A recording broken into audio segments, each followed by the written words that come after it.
Walaupun telat, tapi lebih baik daripada tidak sama sekali kan. Speed 65 dari Noir Gear. Bagaimana sensasi penggunaannya? Biar nggak panjang lebar, bumper dulu. Halo semua, selamat datang di Keep in Touch bersama dengan saya Sebastian. Seperti biasa akan membahas keyboard dan juga setup related lainnya seperti mouse juga. Kali ini kita akan membahas sebuah brand yang mungkin kalian nggak asing ya kalau di Indonesia, yaitu Noir Gear. Ya, sebuah brand peripheral yang sudah sangat-sangat booming banget ya. Dan kali ini kita akan membahas sebuah alu keyboard mereka. Yes, kalian nggak salah dengar, ini alu keyboard dari Noir Gear yang cukup high-end, yaitu Speed 65. Walaupun memang bukan rilisan-rilisan baru-baru banget sih. Kita pernah unboxing tapi memang belum sempat review aja. Baru sekarang kita reviewnya. Dari namanya saja kalian sudah bisa tahu juga kalau keyboard ini adalah keyboard 65%. Dan apa saja keunikan dari keyboard satu ini kita bahas sama-sama. Dan kita mau thanks berat untuk Noir Gear sebagai sponsor video review kali ini. Dan without any further ado, kita langsung bahas aja keyboard satu ini. Oke, untuk spesifikasinya seperti namanya sendiri adalah keyboard 65% dengan 66 keys plus 1 knob di sini. Untuk layoutnya bisa dikategorikan cukup compact ya, tapi ada sedikit exploded di bagian arrow sebelah kirinya ya. Kanan ya, kalau dari saya kanan sih. Jadi sebelah sininya ada explodednya dikit gitu. Oke, yang menarik dari keyboard satu ini yaitu dia multi layout. Multi layout maksudnya apa? Dia bisa mendukung layout-layout berbeda ya, seperti ANSI, ISO dengan split spacebar ataupun spacebar yang nyambung seperti yang kita gunakan ini. Tapi kalian harus beli plate-nya terpisah untuk hal tersebut.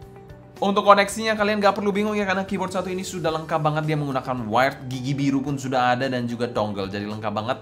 Ditenagai oleh baterai 4000 mAh juga yang mendukung produktivitas kalian juga. Untuk switch-nya ada dua pilihan, yaitu KTT-KU Brown dan KTT-KU Orange ya. Orange yang linear, yang brown yang tactile. Untuk warnanya pun ada dua, yang Obsidian Black dan juga Pale Gold, yang warnanya putih ivory gitu, warnanya lebih putih gold juga lah untuk warnanya. Untuk body alunya sendiri menggunakan alu body 6063 shell. Dan untuk PCB-nya juga tidak kompromi sama sekali, sudah PCB yang hot swap dan juga south facing, dan RGB clubnya juga tidak ditinggalkan. Oke, untuk overall build quality dan desainnya. Build quality dari keyboard satu ini yang menggunakan bahan aluminium seperti yang saya sampaikan tadi, 6063 ya, aluminium alu shell gitu ya. Dan top dan bottom case-nya semuanya bahannya alu ya. Dan finishingnya juga halus banget ya. Walaupun dibilang ini mirip Sugar 65 ya. Saya jujur belum coba Sugar 65, tapi kalau di sini dipegang, saya rasa-rasa sih ini build-nya bagus sih. Oke sih untuk catnya ya. Mungkin ya ada bedanya mungkin ya. Cuma saya nggak bisa confirm karena saya belum coba Sugar 65 itu ya. Tapi ya menurut saya sih finishingnya bagus sih untuk keyboard satu ini.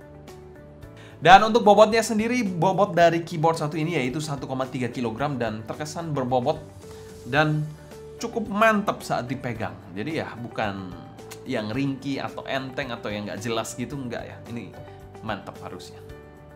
Oke, untuk desainnya sendiri ini adalah layout yang menggunakan ANSI ya di sini dengan non-split spacebar ya. Jadi perlu kalian perhatikan, ya layout standarnya seperti ini.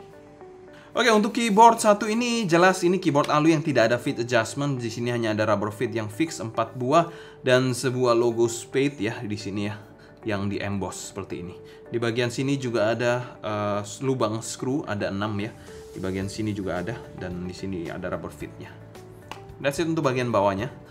Untuk bagian samping dari keyboard satu ini pun ada desain-desain asimetris seperti ini ya. Kalian bisa lihat ya. Mantap banget, keren banget, menambah aksen yang lebih mewah dari keyboard satu ini.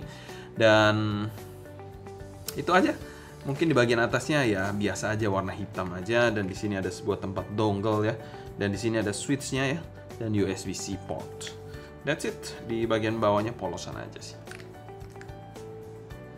Dengan permainan warna yang bisa dikategorikan juga kalem overall, warna hitam, lalu keycap putih dan ada gold dan juga hitamnya, ini memberikan kesan-kesan kayak Wild West gitu ya. Dan overall desain dari keyboard satu ini menurut saya cukup oke, cukup macho banget ya, apalagi kalau kalian pairing dengan dashmat-nya. Mantap banget harusnya.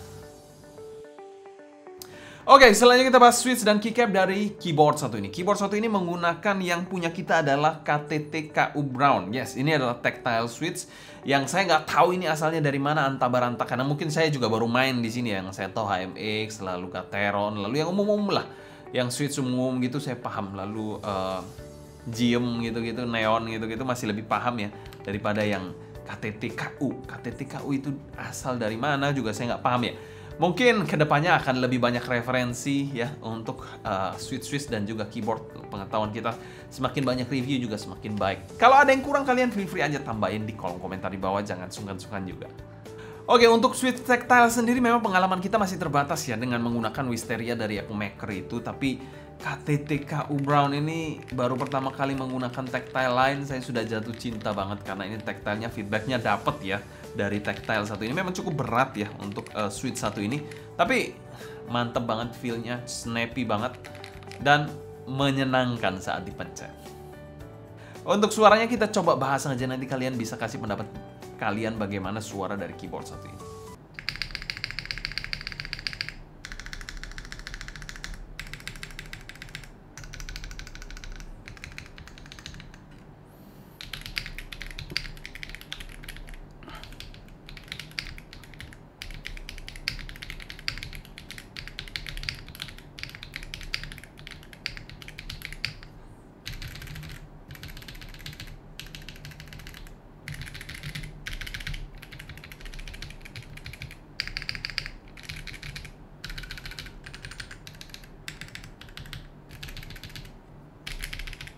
Gimana suaranya menurut kalian? Apakah suaranya lebih ke clacky atau talky?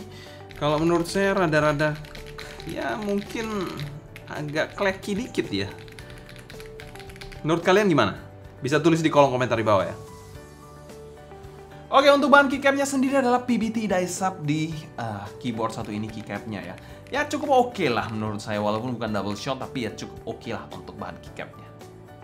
Legendnya jelas dan tegas di keyboard satu ini di bagian kiri atas gitu ya, jadi oke banget sih. Untuk teksturnya sendiri saat dipegang ini terkesan halus dan tidak buram sama sekali saat dilihat. Dan overall printing dari Legendnya ini cukup oke lah overall. Mungkin ada beda-beda sedikit ketebalannya, tapi ya masih saya acceptable lah untuk keyboard satu ini. Masih minor lah. Dan keycapnya sendiri adalah keycap yang tidak tembus LED. Itu perlu kalian perhatikan kalau kalian suka yang tembus-tembus ya. Tapi satu hal yang perlu saya apresiasi banget, saya suka banget colorway dari keycap satu ini. 3 perpaduan warna yang saling melengkapi dan komplementer, hitam, putih, dan juga gold. Oke, untuk detail keycapnya seperti ini kita bisa lihat sama-sama nanti ya. Oke, berikut adalah KTT-KU Brown ya. Di sini adalah switch tactile dari Neue Gear ya. Tactile-nya ini enak banget sih menurut saya. Jadi bukan tactile yang asal-asalan dipilihnya oleh Neue Gear. Kalian bisa dengar aja suaranya. Itu adalah suara dari switch-nya. Dan ini adalah keycap-nya ya. Di sini kalian bisa lihat keycap-nya. Yes. Dan kita coba ukur aja di sini keycap-nya. 1,2, 1,1, 1,2 ya. Ya di sini toleransinya 0,1 ya. Dan ketebalannya memang nggak terlalu tebal-tebal banget sih. Biasanya sih mungkin 1. Ada yang pernah saya ukur juga 1,4 ya. Ini 1,2 aja. Ya it's okay lah. Tapi untuk keycapnya. Oke, bicara soal fitur di keyboard satu ini, kita bicara soal fitur dasar dulu ya. RGB, centang, lalu HSPCB South Facing, centang, triple connection, centang juga. Untuk fitur esensialnya sudah mantep banget di keyboard satu ini. Nah, yang menarik dia juga sudah mendukung multi layout. Jadi kalau kalian suka yang mungkin ISO, ANSI ataupun split spacebar, di sini mendukung semua hal tersebut. Dan satu hal yang menarik yaitu dia sudah mendukung VR4 plate. Yes, plate yang menarik ya menurut saya. Dan dijual dengan harga yang cukup affordable ya. Jadi kalian bisa beli dan langsung ganti aja plate-nya kalau kalian mau suasana yang berbeda. Untuk softwarenya ada dong di keyboard satu ini, tapi sayangnya memang masih belum support VIA, itu sangat disayangkan sih. Dan untuk gimmick-gimmick lainnya dia sudah memiliki knob di sini, knob multimedia yang menurut saya cukup fungsional, apalagi saya sering mendengarkan musik. Jadi ini menaik turunkan volume langsung di sini, nggak usah langsung lewat mouse gitu untuk menurunkannya.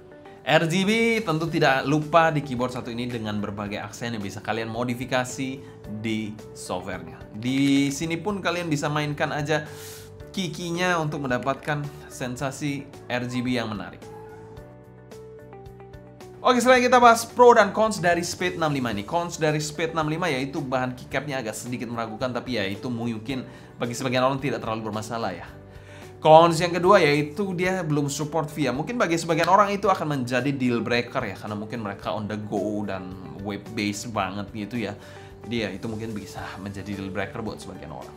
Untuk pro-nya sendiri, keyboard satu ini sudah HSPCB dan triple con, fitur esensialnya sudah mantep banget di sini. Pro yang kedua yaitu dia support multi layout, mantap banget ya di sini ya. Kalian bisa mendapatkan layout yang berbeda-beda biar nggak cepet bosan juga.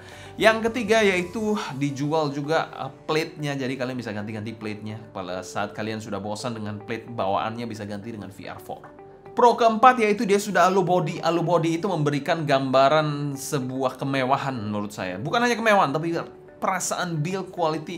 Bukan perasaan juga sih, rasa build quality yang jauh lebih mantap, lebih gagah, dan juga lebih berkelas. Dan yang paling terakhir dan yang paling penting, feel ketiknya enak banget ya. Terlepas ini mirip Sugar 65 bla bla bla bla. Oke, tapi ini adalah keyboard 65% yang feel ketiknya satisfying banget menurut saya. Kesimpulan, mungkin kalau bicara soal Alu 65% di angka harganya mungkin ada keyboard-keyboard lain yang lebih menarik ya. Tapi soal feel ketik harus saya akui Speed 65 ini enak banget ya.